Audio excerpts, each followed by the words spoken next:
اتنا خوبصورت دین ہے کہ اگر انسان حلال کمائی کما رہا ہے تو اصل میں آخرت بھی کما رہا ہے اسی وقت. اگر شادی کے ذریعے سے اپنی خواہشات پوری کر رہا ہے تو شادی کرنے میں بھی اس کو عبادت ہے. اگر اولاد کی تربیت کر رہا ہے، اولاد کو دیکھ کے مجھے خوشی ہوتی ہے، لیکن اولاد کی صحیح تربیت بھی عبادت ہے.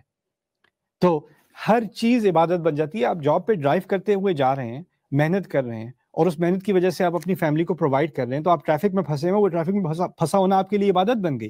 ربنا آتنا فی الدنیا حسنہ. تو آپ نے جو چیزیں استعمال کی ہیں اچھے جائز اللہ تعالیٰ کے حلال دائرے کے اندر حرام سے دور رہتے ہوئے، وہ تمام چیزیں عبادت بن جاتی ہیں. البسمۃ فی وجہ اخیک صدقہ. رسول صلی اللہ علیہ وسلم کیوں کہتے ہیں کہ اگر آپ کسی کو اپنے بھائی کو دیکھیں اور مسکرائیں تو وہ بھی صدقہ ہے. یہ کیسا صدقہ ہے؟ اس میں نے کیا خرچ کیا ہے؟ لیکن آپ کسی کو دوست سے مل کے آپ کو خوشی ہوتی ہے، لیکن آپ اچھائی اور خوشی پھیلا رہے ہیں، وہ بھی دنیا میں حسنہ اور آخرت میں بھی حسنہ. کتنا پیارا دین ہے ہمارا.